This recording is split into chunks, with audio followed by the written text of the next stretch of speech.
É certo que esse agrupamento não é completamente satisfatório, e o termo escritos técnicos não é talvez o que lhe dê a sua unidade. Essa unidade não é menos efetiva. O conjunto testemunha uma etapa no pensamento de Freud. É sob esse ângulo que o estudaremos. Há aí uma etapa intermediária. Ela segue o primeiro desenvolvimento daquilo que alguém, um analista, cuja pena nem sempre é da melhor veia, mas que fez nesta ocasião um achado bastante feliz e até bonito. Chamou a experiência germinal de Freud. Ela precede a elaboração da teoria estrutural. O começo dessa etapa intermediária deve ser situado entre 1904 e 1909. Em 1904, aparece o artigo sobre o método psicanalítico de que alguns dizem que é onde, pela primeira vez, emerge a palavra psicanálise, o que é falso, porque foi empregada por Freud bem antes. Mas, enfim, ali ela é empregada de maneira formal e no próprio título do artigo. 1909 é o ano das conferências da Clark University, da viagem de Freud à América, acompanhado de seu filho Jung. Então, aqui Lacan fala, né, sobre esse artigo de 1904 de Freud e como ele estudava a fundo, né, Freud, né, como Lacan lia mesmo e buscava, porque ele fala que não é a primeira vez que ele traz o termo psicanálise, que era a metapsicologia inicialmente, né? E aí ele diz que traz muito antes esse termo. E dentro desses, ele fala aqui também da viagem de Freud à América, e esse filho de consideração que era Jung, né? Não era filho de verdade do Freud. E assim, esse estudo, acho que mais pra frente ele fala do nome desse artigo, se não me engano, vou buscar depois trazer aqui também esse estudo. Inicialmente, Freud começa a utilizar a hipnose, né? E depois, dentro desse estudo dele, se não me engano, é esse de 1904, que ele começa a estruturar certinho como que deve ser a psicanálise, até qual faixa etária, que tipo de pessoas podem ser analisadas, enfim. Ele elenca ali umas situações, umas regrinhas, vamos dizer assim, para se estabelecer o trabalho analítico. Se retomamos as coisas no ano de 1920, vemos elaborar-se a teoria das instâncias. A teoria estrutural ou ainda metapsicológica, como Freud a chamou. Ele chamava anteriormente a psicanálise de metapsicologia. Aí está um outro desenvolvimento que ele nos legou de sua experiência e de sua descoberta. E lembrando que, né, Freud ia lá, fazia os seus atendimentos e aí escrevia sobre os seus atendimentos e ia formulando seus artigos, seus trabalhos, seus estudos. Como vocês veem, os escritos ditos técnicos escalonam-se entre esses dois desenvolvimentos. É o que lhes dá seu sentido. Acreditar que tiram sua unidade do fato de que neles Freud fala da técnica é uma concepção errada. Em certo sentido, Freud nunca cessou de falar da técnica. Isso é verdade. A gente vai, claro, eu não sou assim estudiosa em Freud, assim, expert, né? Eu tô assim, bebê engatinhando, nem engatinhando, acho que eu tô nos primórdios da germinação do bebê ainda, como estudos de psicanálise. Eu tô muito longe de estar engatinhando, mas assim, os poucos estudos que eu vi de Freud, ou mesmo relatos de caso, ele sempre traz alguma coisinha das técnicas psicanalíticas dentro dos seus estudos. Tem um sobre... como é que é o nome daquele? Eu não me lembro o ano. Que é um trabalho sobre homossexualidade feminina, que Freud trata de uma menina de 18 anos, que ela era apaixonada por uma dama da sociedade e tal. Dentro desse estudo, o que Freud fala sobre a psicanálise, ele fala sobre a resistência, ele fala várias coisas ali dentro, e isso em outros trabalhos dele vai se repetir, sabe? Esses pormenores da psicanálise. Então, Freud sempre está enfatizando dentro dos trabalhos dele a técnica da psicanálise em si. Em certo sentido, Freud nunca cessou de falar da sua técnica. Só preciso evocar perante vocês os Studien über Hysterie. Acho que os estudos de histeria. Que não passam de uma longa exposição de descoberta da técnica analítica. Ali vemos-la em formação. E é o que constitui o valor desses estudos. Lembrando das histerias, né? Os estudos de Freud sobre as histerias, que eram relacionadas inicialmente às mulheres, que tinha as questões psicossomáticas ali, né, de não andar, um monte de coisas que aconteciam no corpo, questões do psicológico, né, da mente, que desencadeava no corpo. Então, os estudos da histeria ali que Freud começou ali com seus atendimentos, né, e a histeria era relacionada à histeria útero, né, à mulher. Ali vemos a informação, e é o que constitui o valor desses estudos. Se quisesse fazer uma exposição completa, sistemática do desenvolvimento da técnica em Freud, é por eles que se deveria começar. A razão pela qual não tomei os estudos sobre histeria está apenas no fato de que não são facilmente acessíveis, porque nem todos vocês leem o alemão, nem mesmo o inglês, sem dúvida. Há outras razões além dessas oportunidade que fazem com que eu tenha escolhido os escritos técnicos. Então, aqui ele fala que ele achava que teria que começar pelos estudos da histeria, mas como o público dele ali não manjava dos alemão, não tinha o entendimento da língua alemã, muito menos do próprio inglês, então ele começou pelos escritos técnicos ali do Freud. Na própria Interpretação dos Sonhos, que foi um livro marco de século ali do Freud, trata-se o tempo todo, perpetualmente, de técnica. Então, lá na Interpretação dos Sonhos, o Freud também fala sobre a técnica psicanalítica. Posto de lado de que ele escreveu sobre temas mitológicos, etnográficos, culturais. Não há obra em que Freud não nos traga alguma coisa sobre a técnica. Eu volto a falar, é verdade. Porque a gente vai vendo os estudos do Freud, lá tá ele dá uma pinceladinha lá na técnica psicanalítica. Inútil ainda sublinhar que um artigo como Análise Terminável e Interminável, aparecido por volta do ano de 1934, é um dos artigos mais importantes quanto à técnica. Então, eu busquei esse artigo aqui também e vou trazer para uma leitura aqui no canal também, esse artigo chamado Análise Terminável e Interminável, de 1934. Gostaria de acentuar agora em que espírito me parece desejável que prossigamos neste trimestre o comentário desses escritos. É necessário fixá-lo desde hoje. Se considerarmos que estamos aqui para nos debruçar com admiração sobre os textos freudianos e nos maravilhar com eles, teremos evidentemente toda a satisfação. Estes escritos são de um frescor, de uma vivacidade que não perdem em nada para os outros escritos de Freud. Aqui a gente tem toda a admiração que Lacan tinha, né, pelos estudos de Freud. Às vezes neles se descobre sua personalidade de uma maneira tão direta que não se pode deixar de encontrá-la. A simplicidade e a franqueza do tom por si sós já são uma espécie de lição. Não era fã, gente? Era fã, né? Em particular, o desembaraço com o qual é tratada a questão das regras práticas a observar faz-nos ver o quanto se tratava ali para Freud de uma ferramenta, no sentido em que se diz que se tem um martelo na mão. Bem seguro na minha mão, diz ele, em suma, e aí está como costumo segurá-lo. Outros talvez preferissem um instrumento um bocadinho diferente, mas afeito à mão deles. Vocês vão ver passagens que exprimirão isso mais nitidamente ainda do que faço nesta forma metafórica. A formalização das regras técnicas é assim tratada nesses escritos com uma liberdade que por si só é um ensinamento que poderia bastar e que já a uma primeira leitura dá seu fruto e sua recompensa. Nada que seja mais saudável e mais libertador. Nada que mostre melhor que a verdadeira questão está em outro lugar. Lembrando que a psicanálise ela não é uma receita de bolo, não é um passo a passo, não é um manual assim assado, porque nós temos que estudar sempre, uma vida inteira, fazer análise também a vida inteira, supervisão nem se fala. Tem toda essa questão de responsabilidade com a outra vida humana que está ali diante de nós.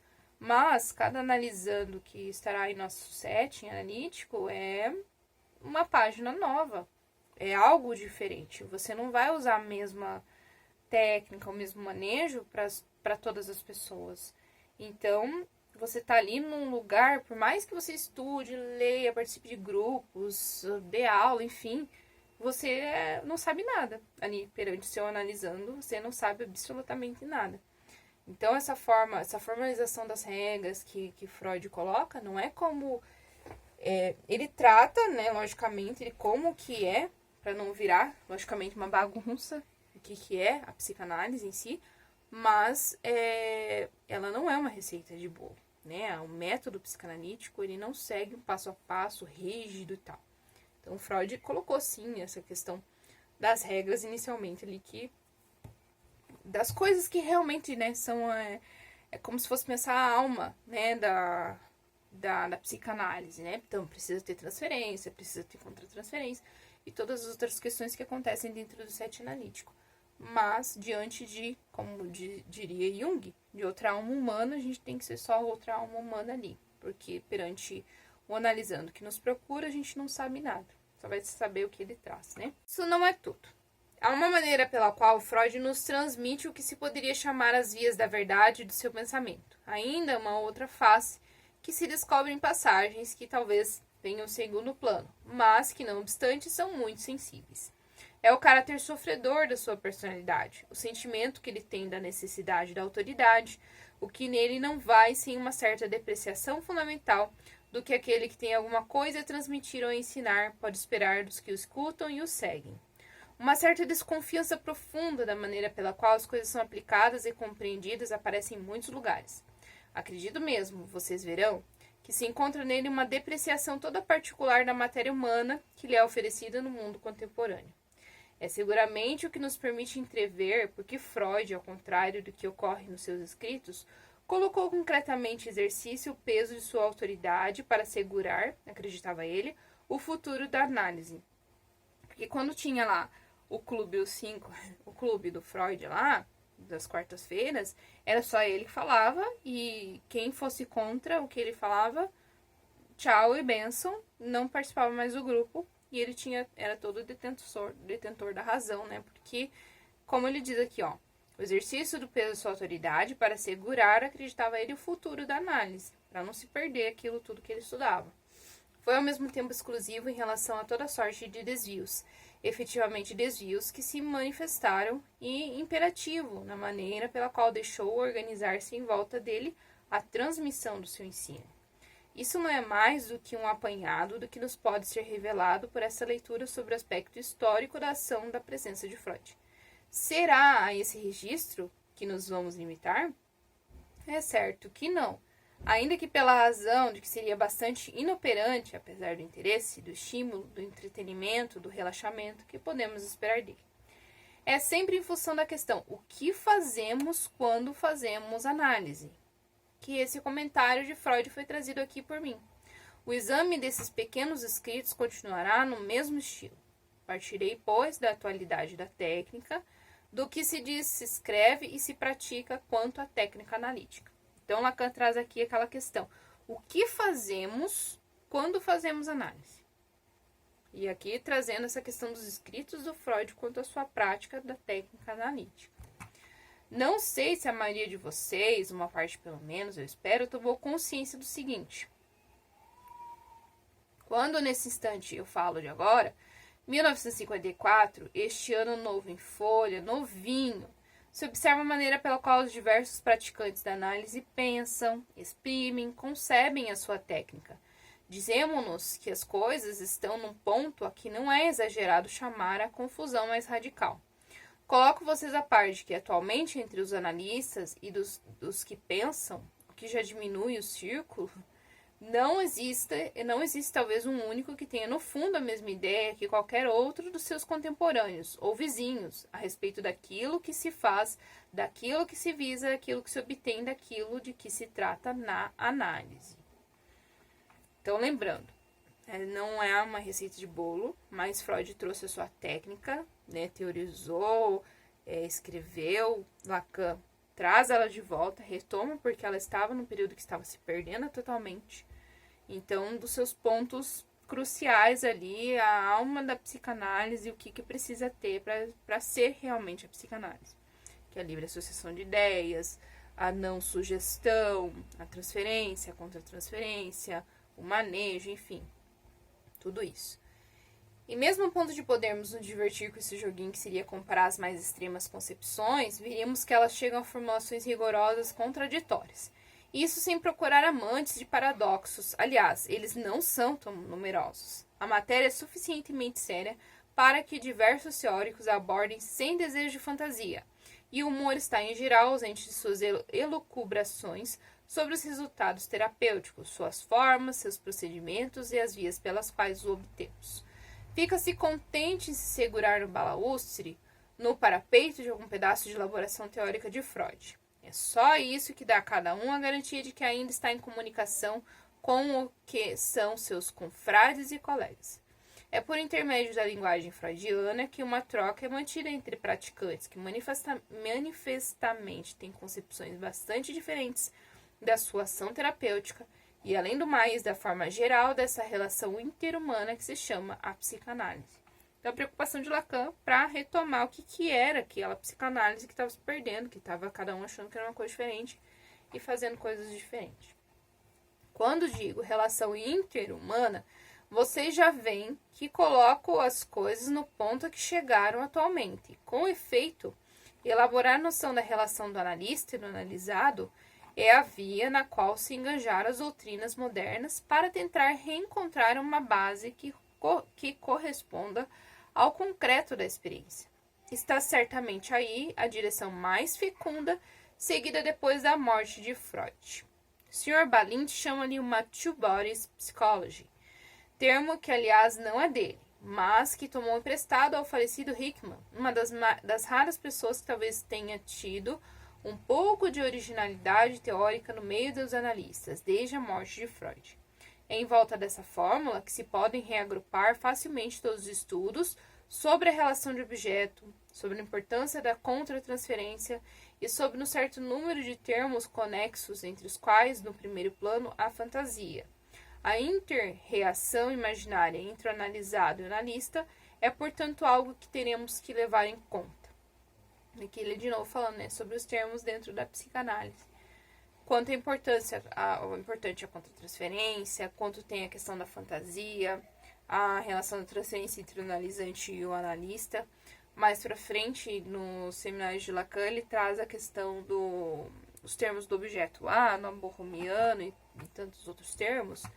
E o objeto A, de uma forma bem simplista aqui, mais para frente eu quero trazer mais aprofundado esses conceitos, mas aqui seria esse vazio, essa procura, essa busca do desejo de realização, e aquele vazio nunca se completa.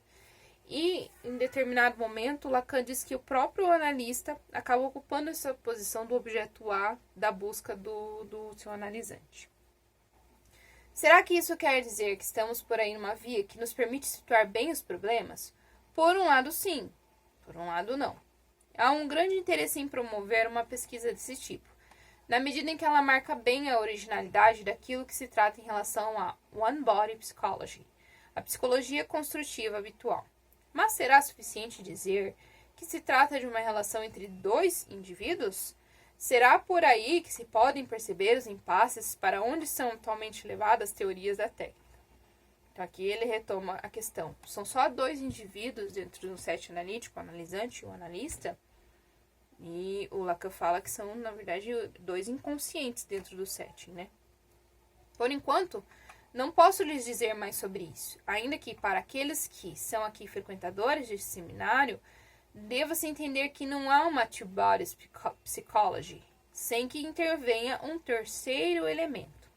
Se a palavra é tomada como ela deve ser, como um ponto central de perspectiva, é numa relação a três, e não numa relação a dois que se deve formular na sua completude a experiência analítica.